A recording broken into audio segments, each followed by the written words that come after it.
Thanks, everyone, for coming out, and thank you, Alexander, for making time for this. Well, thank you for having me. This is quite a ride that we go on in this limited series. It's six parts in total, and we have just seen 2. Okay. And we're all dying to know what happens, but we don't want spoilers because we like to see it unfold as the filmmaker intended.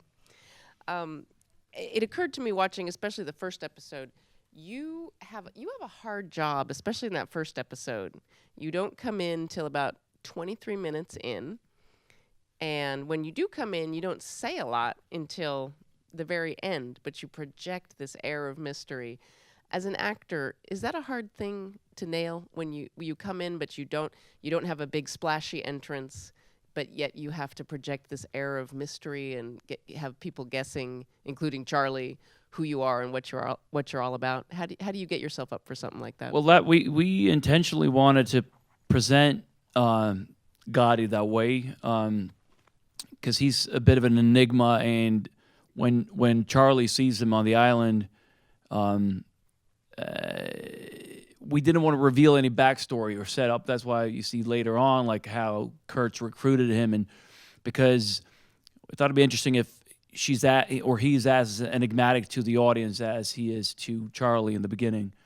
So, and I love, and it's also kind of the luxury of doing a limited series as opposed to a film, is that you can take that time. You don't have to reveal everything in the first, the first 30 minutes of the movie, or set everything up, or you can avoid that kind of the traditional arc of a narrative feature. So it's a real luxury to kind of have 6 hours to explore that. And so we felt like, well, that's great. Just like he'll show up halfway through the first episode, and then just kind of like be around and annoying to her, And how, when you were talking with director Park Chan-wook, I think I got that right, the directing touches in this are just fabulous. So many just great angles. But when you were talking about, especially that first scene on the beach, when you capture everybody's attention, did you talk about, like, how did you decide with what glance and what movements? Was that something that just came very organically to you, or was it something that you really talked about with the director or with your other actors about how you were going to visually telegraph this mystery? I wanted him to be quite annoying, and I'm good at that. So, as Charlie says later, you're annoying. Yeah, and not. The idea was, he's very good at this game, and he doesn't try. So Charlie, in a way, he feels like the way to get her to go on this adventure with him is that she kind of has to feel that she is taking the first step, the initiative. He just happens to be around. He's not interested, really. Like, her friend walks over, and as you saw, like, he barely looks at her. It's like not interested in engaging. It's not like, oh, hey guys, can I come join you? A girl in a bikini and a bottle of booze, and she just can't even get his attention. No. But he obviously planted all the seeds. Like, he was reading the right book about Allende and stuff that they were interested in. So, like, they were like, he's a fascinating guy, but he's not interested in hanging out with us. And that's obviously quite appealing to them. Yeah, it makes for it adds to some great tension in that first episode, especially. Tell us the origin story. How did you come to this project? Through Park Chan-wook. I've been obsessed with his films since I was young. I love the Oldboy trilogy. He's a Korean director. Korean filmmaker. Korean filmmaker who's really, in the last 10 years, has really delivered some really distinctive films, including. Yeah, I mean, the Oldboy trilogy must have been 15 years ago. Oh gosh, at least, I think. And I just think they're amazing. And then Stoker and Handmaiden, that came out 2 years ago, is just phenomenal. I had an opportunity to talk to him 5 years ago, and it was one of those projects where when I got the call, before even knowing what the project was, I was like, I'm in. Like, it happened to me once before when Lars von Trier called about Melancholia. It was the same thing where I was like, you don't have to send me the script. Of course, I'll work with you, Lars. And this was the same. I was just dying to work with him. And then the fact that it was a John le Carré story and based on this incredible novel and such a fascinating character was just kind of a bonus in a way. Is it, as an actor, it sounds like you really pay attention. You're looking for directors and creatives that you want to work with. When you go see a movie, you're thinking, wow, this really blows me away. I want to know I want to get in touch with who directed this movie or who wrote this script. Is that how you kind of look at things and try to figure out what your next Yeah, but I'm also not proactive, and maybe I should be, because I don't do that. I go see something and then I'm like, that's amazing, and then, oh, I'd love to work with that filmmaker, and then I never do anything. I never reach out. So with Park, it was a project that he was potentially going to do a couple of years ago, so we were put together. And I don't know why I don't do that, because I think it's probably like you might get to work with incredible people if you do that. Well, if you have a good agent, that's what they're doing for you. But yeah, but they might not always know exactly what you're drawn to. And thank you for that. I'm gonna start doing that. So it was kind of a happy accident that Park was attached to this project, and AMC and BBC came to you to star in it? Nope. I think because we had that conversation years ago, I think that he was thinking like it'd be fun to find something to do with Alex, and then this came along, and he probably felt that this was a good opportunity for that. Interesting. Park, the director, obviously comes out of a different tradition than the U.S. or the U.K., which so much of American entertainment comes from. Did you, as an actor, find it? Did he have a different working style than you were accustomed to? Yeah. From past people. Yeah, it's incredibly his visual language is very unique. It's incredibly, well, as you see, it's very poetic and meticulously planned. Every single shot is, I mean, it's just so beautifully choreographed, everything. And I come from quite a different school. I haven't really worked that way before. I'm more used to you figure it out with the director and your fellow actors, and then you decide where to put the camera, as opposed to showing up and like, here's the shot. But I want to emphasize that he doesn't. There are visual directors that will compromise and will sacrifice human emotion or connections to get that beautiful shot, but he doesn't. He is the hardest working man I've ever worked with, and he knows everything about all the characters. He knows more about Becker than I do, and he works 24/7. He doesn't sleep, and is deeply emotionally involved and invested in this. So I saw it as an interesting challenge to kind of try to fit into that cinematic language in a way and to try to make it work. So, and to not be an obstructionist and be like, well, no, I want to work free. Like, I got to feel my space. And I thought it was like, instead of doing that, I was like, it'd be nice to try to, because he's a master. And I was like, well, I see that as an interesting challenge for me to try to work in the way he choreographs and his shots. But he's also not dogmatic. If we, Flo or Michael and I, come in and we try to make it work within that shot, and if it doesn't, he is the first one to be like, well, then we'll come up with another shot. It's not. He's very flexible that way. Would you say, did he go so far as to like storyboard certain shots in terms of how the action would? He normally does. It should have been very, very stressful for him. It was stressful for everyone, but not for him. So he's the most like calm Zen person ever, because it's his first limited series. It was 400 pages, and we were tweaking it, doing rewrites, like up till we started principal photographer, but then like also as we were shooting, and we started with stuff from episode 4 and 5. So this stuff that you saw in 1 and 2, most of it was shot towards the very end of the shoot. So you shot it on a block basis. Yeah, because we had to start in London, and that's where. And it's also obviously a very intricate, very layered story with a lot of clues. And within the Mossad unit, we talk about reference stuff that happened, different bombings and different relationships, and all that was kind of changing. And so the first couple of weeks were crazy on set. We were all like, wait, what was that, Bad Godesberg or Lyon? Or did that change now? Have they, who's that character? Is that character still in? Like, no, okay, we're rewriting. That's not going to be. So we were going crazy, but he was always like, no problem. And I mean, we've all heard stories of actors when the scripts change, as they're walking on the set. That can be very frustrating. Was this crazy aggravating or crazy invigorating? Invigorating, because we were part of that process. We would get together every Saturday and look at the stuff for the upcoming week and tweak stuff and discuss it. And the producers were very open and very inviting and talking to us about shaping it. So it wasn't that they would just hand down, like, here are your sides, like, go out there and do it. It was never a surprise. We definitely had our say, yeah. That's great. That sounds like a very incredibly collaborative environment. Oh, it really was. There were, like, so many days where we would gather around Video Village with the producers and director Park and the actors and just, like, sit and, like, wait, no, but that must mean this, and to try to kind of solve the puzzle of this.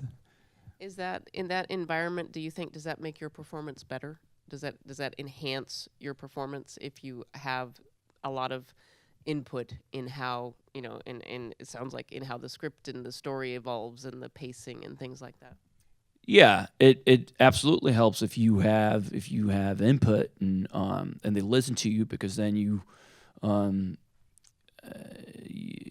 have more fun. And that kind of sparks creativity if you're excited and you feel like you're collaborating with great people.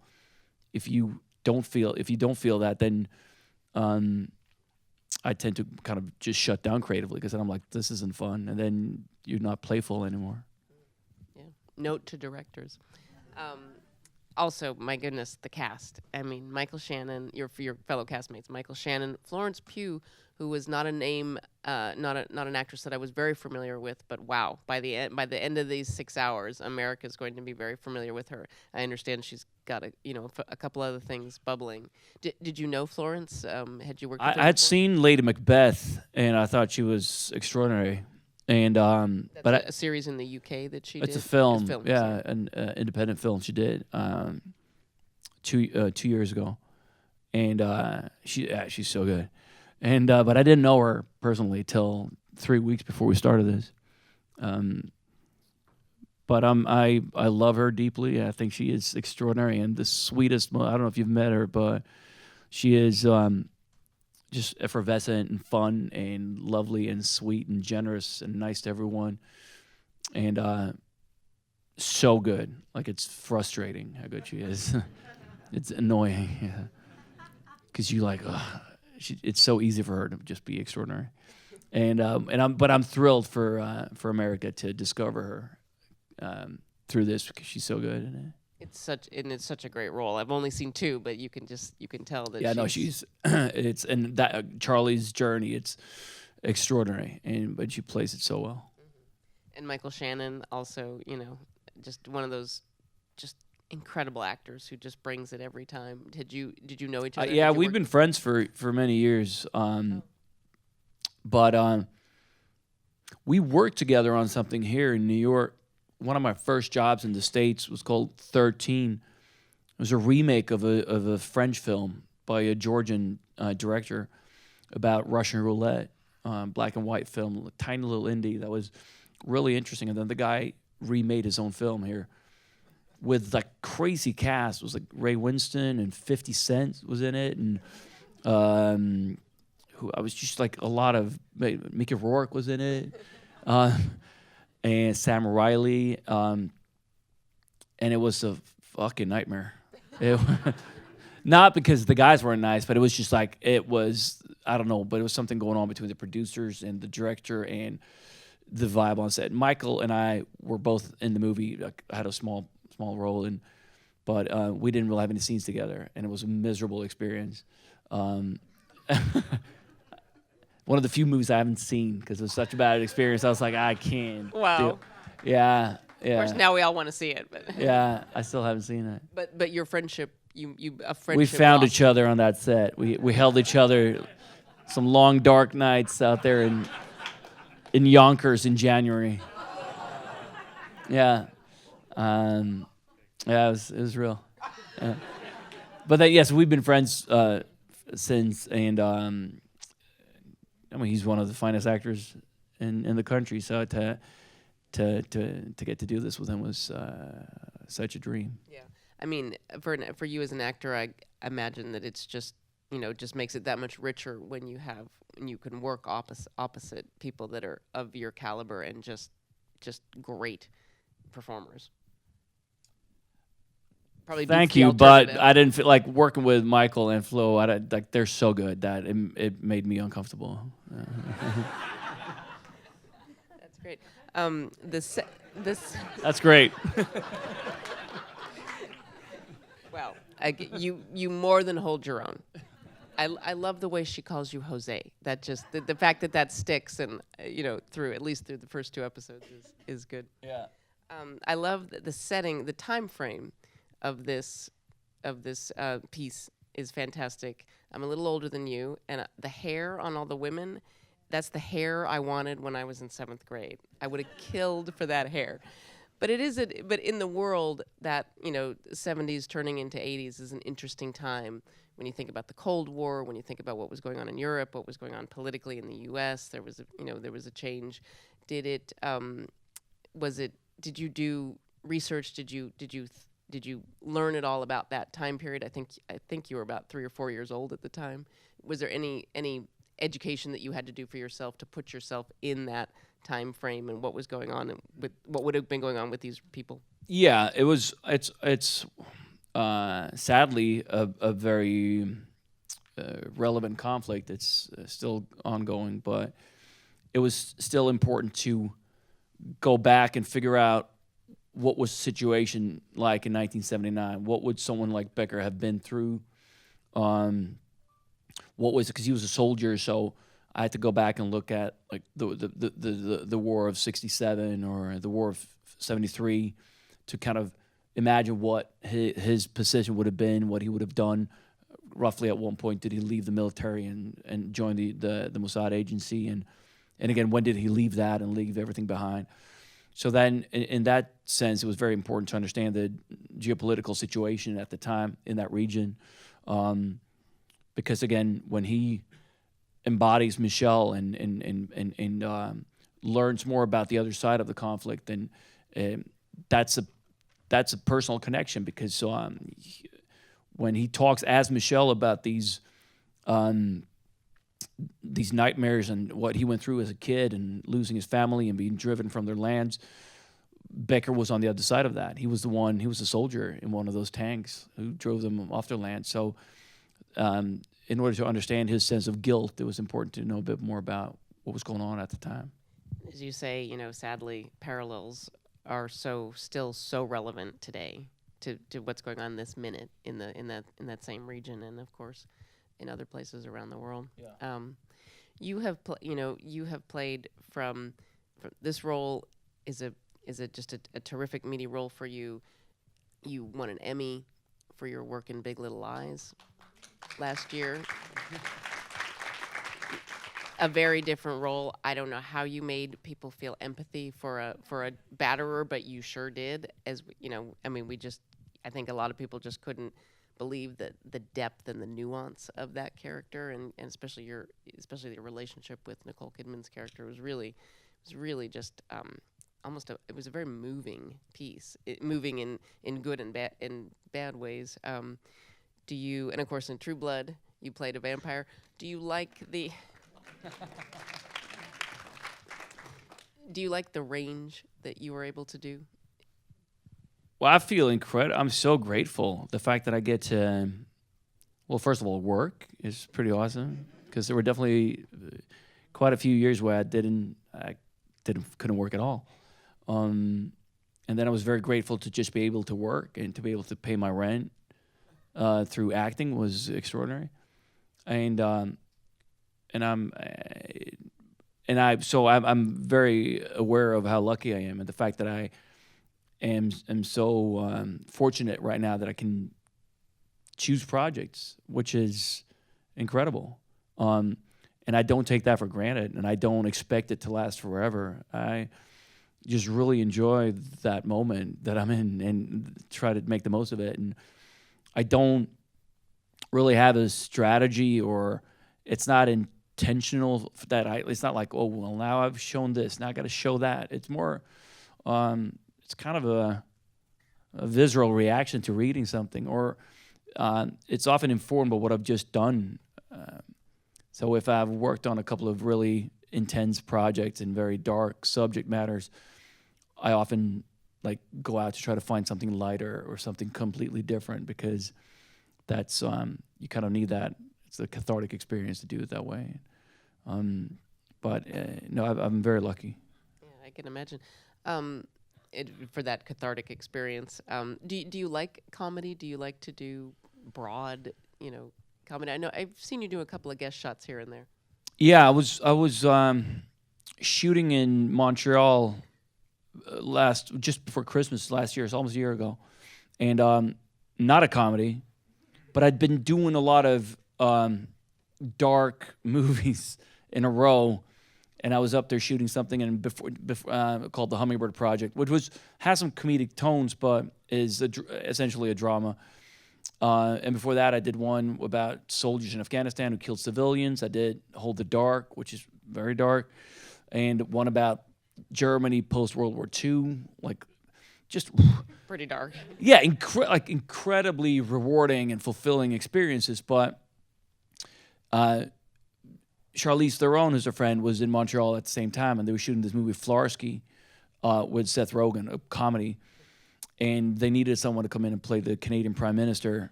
It's not Trudeau, but it kind of is him. Different name, but like a kind of twisted version of that. Gotcha, yeah. And that was the best feeling ever, because then on weekends they were able to schedule it so that on weekends when I wasn't shooting the Hummingbird Project, I could go play with those guys, and it was the best thing ever. I loved it, and I'd craved it. So I would love to do more of that. Yeah. You've been acting since you were a kid, and you grew up in Stockholm, if I'm not mistaken. Yeah. And you started as a kid. How did you get into acting? Well, not by choice. My father's an actor, and his friend Alani Adval was a very wonderful man and a fantastic director. He passed away many years ago, but he needed a 7-year-old kid for his movie Walk on Svad, and I was just there, and I happened to be 7. You were born to play the role. Well, I think they were just hanging out in our kitchen drinking wine, and he was like, "Hey, Stellan, you have a little 7-year-old here," and then he asked me like, "Do you want to be in my movie?" And I said, "Sure." So it wasn't like, it wasn't a choice, it wasn't a calling or anything. I just did that, and I quite enjoyed it, and then I did a couple of other things, and it was just kind of, yeah. But then I quit when I was 13 and didn't act for 8 years after that. And you consciously decided that you were not going to act anymore, or yeah. I didn't see it as a break. I was like, I don't want to do, because I did something when I was 13 in Sweden, a movie that got a little bit of attention, and it wasn't like crazy, but like enough that it made me uncomfortable. And again, I was 13, so I was already uncomfortable. You were an adolescent, right? Yeah, but it just that the attention made me almost paranoid. Like not paranoid, I'm exaggerating, but I just wanted to blend in. I just wanted to be normal, and I just wanted to be with my friends and play soccer and hang out, and I didn't want people to be like, And so I was, and again, because acting wasn't a calling, it wasn't a choice, it just kind of randomly happened, it wasn't a big loss for me. I was just like, well, I'm not enjoying it anymore, so I'm just going to stop. And that was it. So at that time, you focused on school and soccer, things like that? Or I should have probably focused a bit harder, but yeah. No, yeah, I did. I went to school, and I studied political science in Sweden, and then I was in the military in Sweden for a year and a half, and then I moved to Leeds in England, and was there for 6 months. And it was at Leeds, that's kind of where at the university, I didn't know what to do. I was just studying, but not really. Like I didn't major in anything. I was just hanging out, basically drinking pints at the local pub. Majoring in Guinness, basically. Majoring in Guinness, yeah. But that's when I started thinking about acting again, yeah. And put myself on tape for Marymount Manhattan College here in New York City, and sent it in, good old VHS, like 2 monologues, and got in. So and then I moved here. What were the monologues? I don't even remember it. I just remember going to the library at the university, and my friend who doesn't like acting or theater or anything, he just helped me, and we just picked up like one of those like little booklets, like 15 monologues. So it wasn't Shakespearean for sure. It was, I don't know what it was, but it was one that was a little funny, and I still don't remember.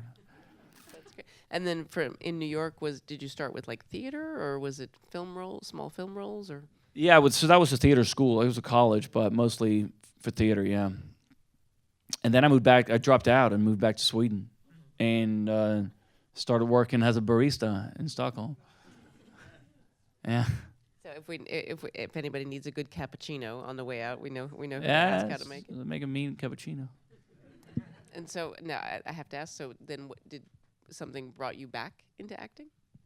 Well, I didn't quit the second time. I just couldn't find work, so that was it. I moved back to Sweden, and I tried. I was like, "Hey, I kind of want to act now," and people were like, "Oh, cool. Go make your coffee." Yeah. Did your experience acting at a very young age? Do you think was that helpful to you? Did that really influence the way your approach to acting? Do you feel like that experience was very beneficial to you? To the No, not job you do really. now? No, I don't. I was so young, and I didn't really. I mean, the experience of being around like on movie sets, but I would still have gotten that through my father, because we like hung out on movie sets a lot because of him. But in terms of my job, not really, because I was so young and I didn't really care. I was 8. I don't think I read the script, and the director just like, say this and walk over there. I was like, oh, cool. That was, yeah. You sound very much like Jeff Bridges, who grew up working on his father's TV show. He said very similar things. Like it was almost, his father had a TV show in the U.S. and he's said very similar things. Like it was kind of a lark, and he didn't take it seriously until he got older. Right. Well, I have a fun fact for you. Your diehard fans probably know, but you are the oldest of 8 children. Interesting. That's a lot of Skarsgårds. A lot of Skarsgårds. All right, I'm gonna ask you some questions that were submitted from the audience, and here's a good one from Anna, who is 10 years old. Do you feel like an actual criminal when you are playing your part? When you're playing the role of a criminal? That's the best question I've ever gotten. Yeah, I do. I think no matter how dark I go, I obviously have to find that darkness somewhere within and make it feel real and connect to it. Even if I haven't robbed a bank, I have to kind of feel like I'm someone who would, and understand that and kind of tap into that somehow. Is that something? Is that something that you have to like emotionally work yourself up, or is it very easy for you to kind of, when you know your character, is it easy for you to slip into the bank robber's shoes?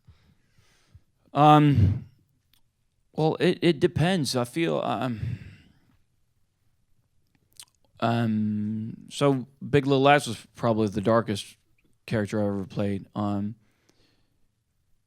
And it was, after a while, quite easy to kind of oscillate between myself and him, because of the relationship I had with Nicole off and on camera, the fact that the trust that we had, and with Jean-Marc, the director, that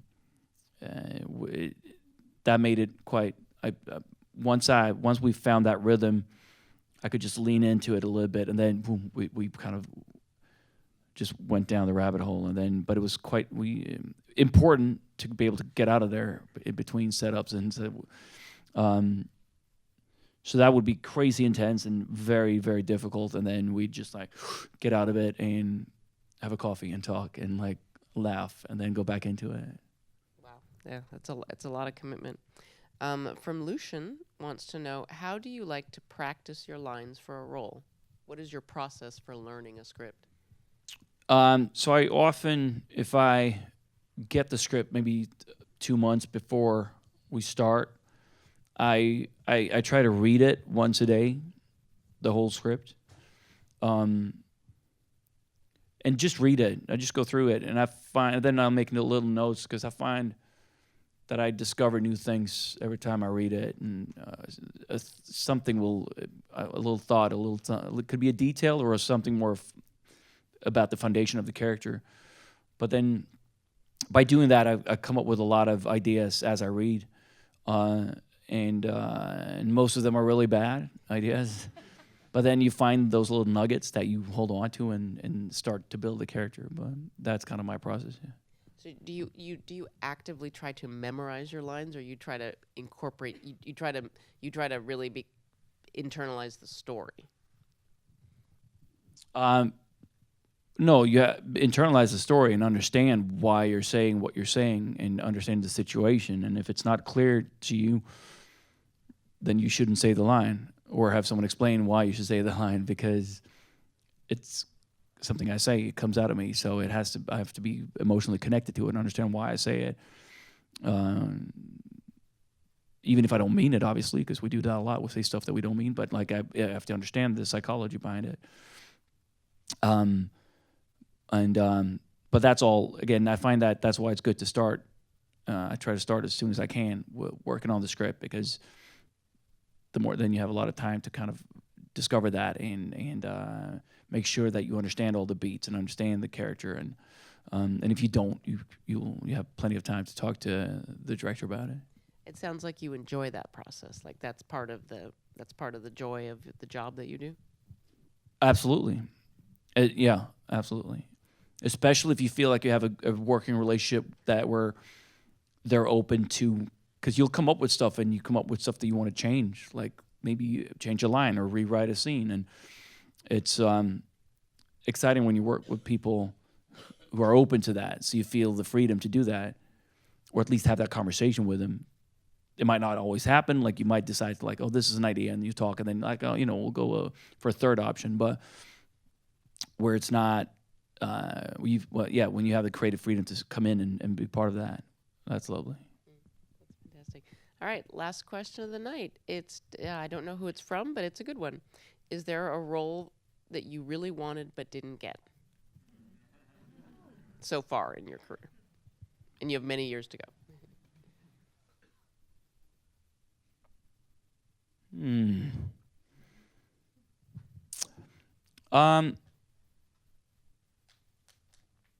Yeah, but not that there was a role I really wanted, but then for time, like the timing wasn't right, so I couldn't do it, and that was frustrating. But I remember watching the movie, and I really enjoyed the movie after that, and I was happy for the director, because I felt like, and happy for the guy who ended up doing it. I was like, this is awesome, but I also hated them. Can you tell us what it was? No, I don't want to say what it was. But I was like, oh, this is great. Damn it. Should have been me. Well, they're remaking and rebooting everything these days. Yeah, so I'll do a remake of that. Yeah. There you go. Alexander, thank you so much for your time. This is Thank you. really Thanks for coming out, guys. Thank you so much. Thank you.